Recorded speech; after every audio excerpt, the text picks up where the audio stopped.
오늘 말씀은 시편 147편 말씀입니다.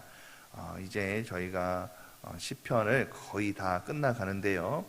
150편이나 되는 시편 가운데 마지막 5개의 시편, 어제부터 시작한 146편부터 시작한 5개의 시편은 일명 할렐루야 시편이라고 이야기하기도 합니다.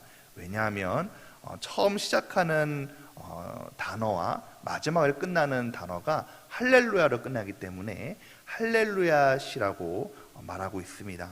오늘 우리가 읽은 시편 147편은 크게 세 부분으로 나눌 수가 있는데 1절부터 6절, 또 7절에서 11절, 12절에서 20절로 이 세 단락으로 나눌 수가 있습니다. 그런데 각 단락마다 시작하는 말이 무엇이냐면 하나님을 찬양하라 라고 얘기하고 있는 것입니다. 그렇다면 오늘 말씀을 통해서 왜 하나님을 찬양해야 되는지 한번 살펴보도록 하겠습니다. 먼저 첫 번째 단락에서 1절 함께 읽도록 하겠습니다. 할렐루야, 우리 하나님을 찬양하는 일이 선함이여 찬송하는 일이 아름답고 마땅하도다. 말씀에 보면 하나님을 찬양하는 것이 선하고 또 아름답고 마땅하다라고 이야기하고 있습니다. 왜 하나님을 찬양한 것이 마땅할까요? 그 이유를 알기 위해서는 우리 147편의 배경이 되는 것을 살펴보는 것이 중요합니다. 이스라엘 백성들이 바벨론의 포로를 끌려갔죠. 그리고 이제 70년의 시간이 돼서 돌아오게 됩니다. 그 심정을 고백하고 있는 것이 오늘의 시인데요. 우리 2절과 3절 말씀을 다시 한번 읽겠습니다. 여호와께서 예루살렘을 세우시며 이스라엘의 흩어진 자들을 모으시며 상심한 자들을 고치시며 그들의 상처를 싸매시는 도다. 여러분, 이 바벨론을 통해서 이스라엘 나라가 완전히 다 무너지게 되었죠. 그리고 사람들은 끌려가게 되어서 이방 땅에서 70년 동안이나 포로 생활을 하게 됩니다. 예루살렘이 다 무너져 내렸습니다. 성전도 다 무너져 내렸고 그들의 터전도 다 무너져 내렸다는 것입니다. 그런데 오늘 말씀에 보니까 하나님께서 이제 흩어진 자, 바벨론의 공격을 통해서 흩어졌던 이스라엘 백성들을 다시 다 모으시고 무너졌던 예루살렘을 세우시고 이제 나라가 뺏겼으니까 그 마음이 얼마나 상심이 크겠습니까? 그 마음을 위로해 주시고 또 이방 땅에서 생활하면서 그 고난과 멸시를 당했던 그들의 마음을, 상처를 싸매 주셨다라고 고백하고 있는 것입니다.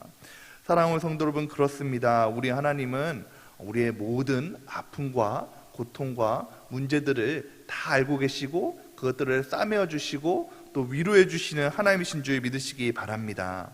그렇기 때문에 오늘 시편 저자는 하나님을 찬양하라, 이렇게 하나님께서 행하신 그 모든 것들이 선하시고 참 감사하다라고 얘기하고 있는 것입니다. 우리 이어서 4절과 5절 말씀을 함께 읽겠습니다. 그가 별들의 수요를 세시고 그것들을 다 이름대로 부르시는도다. 우리 주는 위대하시며 능력이 많으시며 그의 지혜가 무궁하시도다. 저는 오늘 4절과 5절 말씀에 특히 은혜를 받았는데요. 여러분, 당시에 이 바벨론 사람들은 별들이 나라이고 또 한 사람의 개인이라고 생각을 했습니다.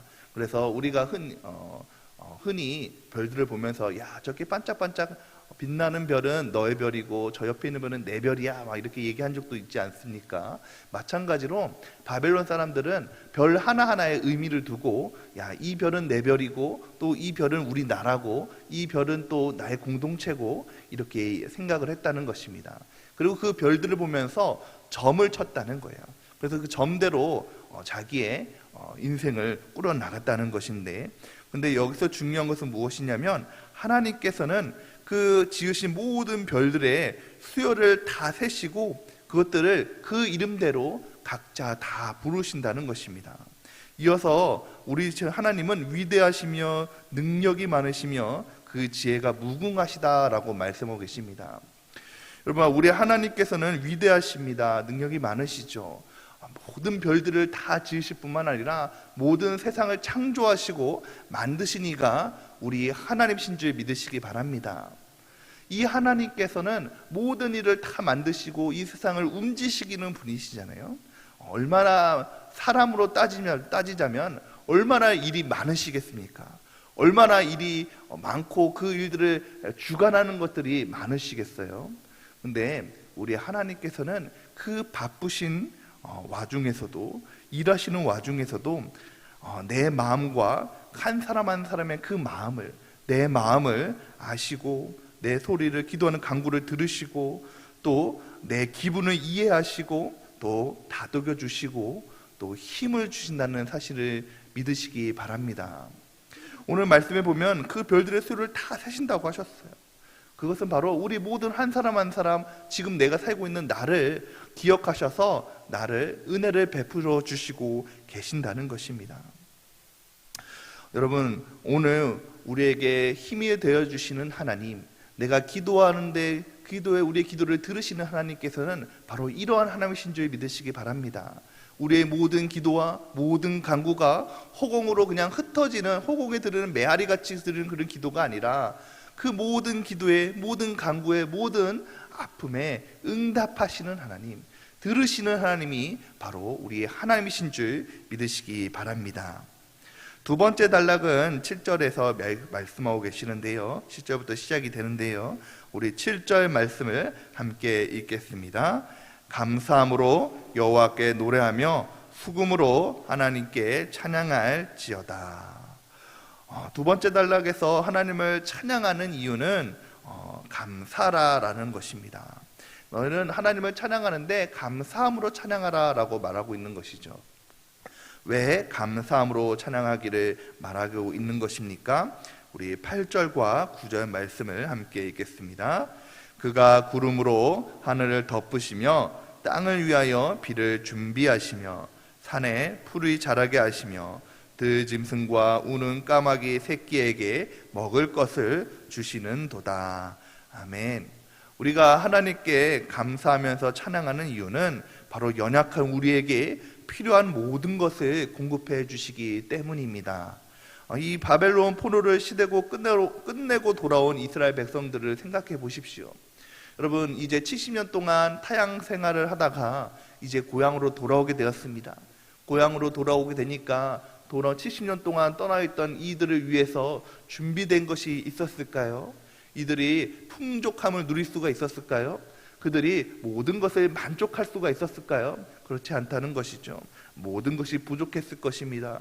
모든 것이 어려웠을 것입니다. 오늘 한 끼 먹을 음식도 준비하기가 어려웠을 것입니다. 오늘 내가 누울 안식처를 구하기도 힘들었을 것입니다. 그런데 오늘 말씀에 보니까 하나님께서는 구름으로 하늘을 덮으시는 것처럼, 또 땅을 위해서 비를 준비하신 것처럼 산에 풀이 자라게 하시고 들짐승과 우는 까마귀의 새끼에게까지도 먹을 것을 주시는 하나님이신데, 그 하나님이 오늘 바벨론 포로를 새로 끝나고 돌아온 우리에게 오늘 일용할 양식을 우리에게 주시고 오늘 우리가 쉴 곳을 줄 것을 말씀하고 계신다는 것입니다. 우리가 읽은 본문처럼 하나님께서는 그때마다 필요한 모든 것을 우리에게 공급해 주시는 하나님이신 줄 믿으시기 바랍니다.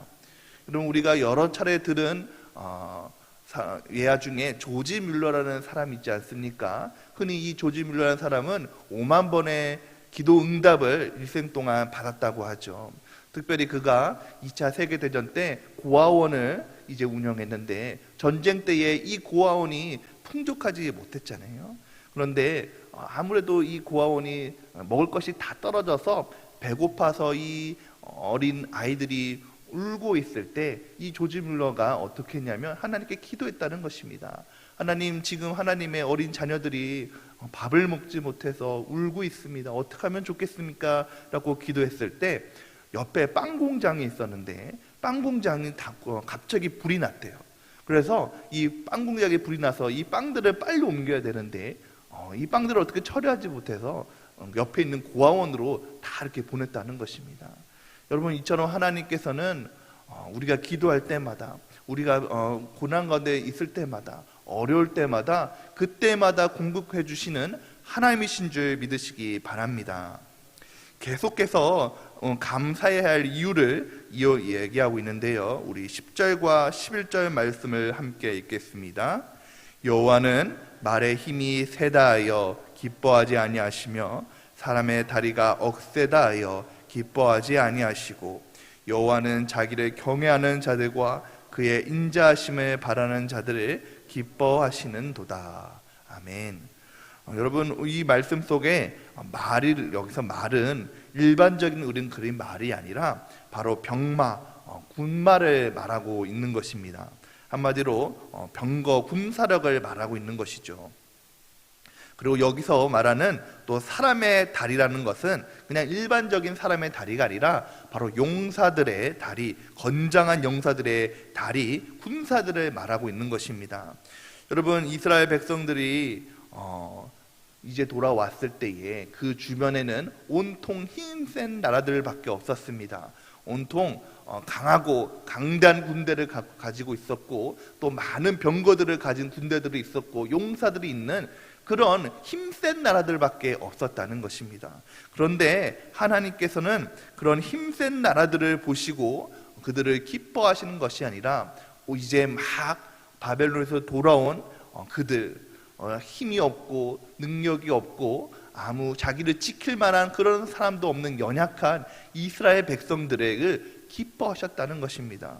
어느 때 기뻐하셨냐면 그들이 하나님께 예배하고 하나님을 의지한다는 그 이유 단 한 가지만으로도 이 연약한 이스라엘 백성들을 기뻐하시고 부족한 이스라엘 백성들을 기뻐하시고 함께 하셨다는 것입니다.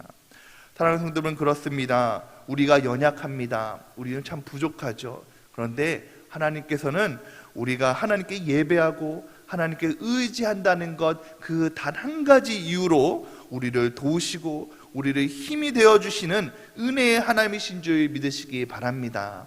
그렇기 때문에 시편 저자는 오늘 우리가 하나님께 감사하자, 하나님께 감사함으로 찬양하자라고 얘기하고 있는 것이죠. 우리 마지막 단락에서 마지막 단락을 함께 읽겠습니다. 마지막 단락 12절 말씀입니다. 12절 말씀입니다. 예루살렘아 여호와를 찬송할지어다. 시온아 내 하나님을 찬양할지어다. 이제 12절 말씀에서는 이제 모든 믿음의 공동체가 하나님을 찬양할 것을 말하고 있습니다.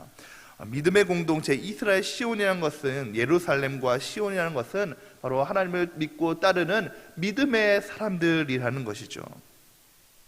하나님께서는 바로 연약한 우리를 도우시고 또 상심한 자를 고치시는 하나님이신데 우리에게 은혜가 되는 것은 바로 이것입니다. 우리가 힘센 사람들을 따르고 또 어려운 사람을 우리가 도움이 될 만한 사람을 따르는 것이 아니라 권세 있는 사람을 따르는 것이 아니라 우리가 하나님을 믿고 따를 때에 하나님께서는 우리에게 은혜를 베풀어 주시고 복을 더하여 주시는데 우리 13절과 14절 말씀을 함께 읽겠습니다.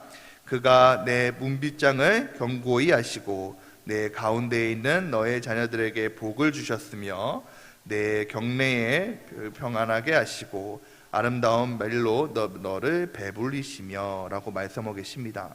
하나님을 믿고 따르는 자들에게 하나님께서는 연약한 우리에게 이처럼 은혜를 베풀어 주신다는 것이죠. 바벨론 포로에게 다 무너졌던 이곳에서 살고 있는 이스라엘 백성들에게 아무 소망이 없고 이제 환경을 바라보면은 정말 소망이 없고 답답한 것이 있는 그런 이스라엘 백성들에게 야 너희는 걱정하지 마. 지금 이게 환경은 어렵지만은 지금 환경은 너희가 보기에는 소망이 없은 것처럼 보이지만은 내가 너를 채워주고 내가 너희를 견고하게 하고 너의 자녀들에게 복을 주고 너를 평안하게 하고 아름다운 빌로 너를 배부르게 할게 라고 말씀하고 있는 것입니다. 여러분 이스라엘 백성들이 지금 가장 필요한 것이 이것이 아니겠습니까? 여러분 지금 이스라엘 백성들에게 필요한 것은 보호입니다. 문빗장을 견고히 해서 나를 좀 보호해 줄 만한 사람이 필요한 것이죠. 그리고 내 자녀들의 안전입니다. 그리고 내가 지금 오늘 편안히 누울 평안입니다.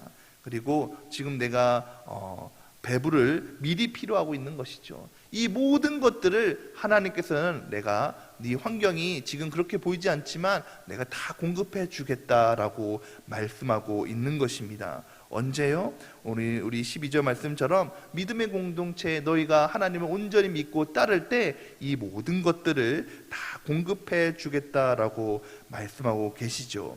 그러면서 하나님은 어떠한 하나님이시냐면 16절부터 18절 말씀에 보면 눈을 양털같이 내리시고 또 우박을 떡부스러기같이 내리시고 그것들을 추위를 감당하시 자연을 모든 자연을 인도하시는 하나님이신데 말씀으로 모든 자연을 다스리시는 하나님이신데 말씀으로 자연을 다스리시는 하나님이 오늘 그 말씀으로 내가 너를 도우겠다라고 말씀하고 계시는 것입니다. 우리 마지막으로 19절과 20절 말씀을 함께 읽겠습니다. 그가 그의 말씀을 야곱에게 보이시며 그의 율례와 규례를 이스라엘에게 보이시는도다. 그는 어느 민족에게도 이와 같이 행하지 아니하셨나니 그들은 그들의 법도를 알지 못하였도다. 할렐루야. 놀라운 은혜를 베풀어 주십니다. 무슨 말씀입니까? 아까 말씀하신 대로 16절부터 18절까지 자연을 다스리시는 하나님, 말씀으로 자연을 다스리시는 하나님께서 말씀으로 오늘 내가 너에게 말했던 그 모든 법들을, 은혜를, 복을 너에게 다 주겠다라고 말씀하고 계시는데 그 복은요, 이제까지 20절 말씀처럼 어느 민족에게도 행하지 않았던 복이라는 것입니다. 어느 누구에게도 주지 않았던 복이라는 것이죠. 어느 누구에게도 내가 이만큼 은혜를 베풀어 주지 않는데 오늘 네가 나에게 찬양하는 모습, 그리고 예배드리는 그 모습 한 가지만으로도 내가 얘기했던 그 모든 은혜를 너에게 베풀어 주겠다라고 말씀하고 계시는 것입니다. 사랑하는 성도 여러분, 말씀을 정리하겠습니다. 오늘 우리는 마땅히 하나님을 찬양해야 합니다. 상심한 우리를 고치시고 상처를 싸매시며 우리 한 사람 한 사람을 돌보시는 하나님이시기 때문입니다. 또한 우리는 감사로 하나님을 찬양해야 합니다. 연약한 우리의 필요를 채우시고 힘 있는 자가 아닌 부족한 우리가 하나님께 예배하고 간구한다는 이유 그 하나만으로 우리를 도우시기 때문입니다. 또한 우리가 하나님을 찬양할 때에 하나님께서 우리의 일상을 보호하시고 자녀들을 지켜주실 뿐만 아니라 풍성한 은혜로 채워주십니다. 말씀으로 세상을 주관하는 하나님께서 어느 누구에도 행하지 않는 놀라운 축복을 오늘 우리에게 허락하신 줄 믿으시기 바랍니다. 바라기는 새벽을 깨우시고 오늘 하나님께 기도로 간구하시는 우리 모든 성도들에게 이러한 복이 함께 하시기를 예수님의 이름으로 축원드립니다. 함께 기도하겠습니다.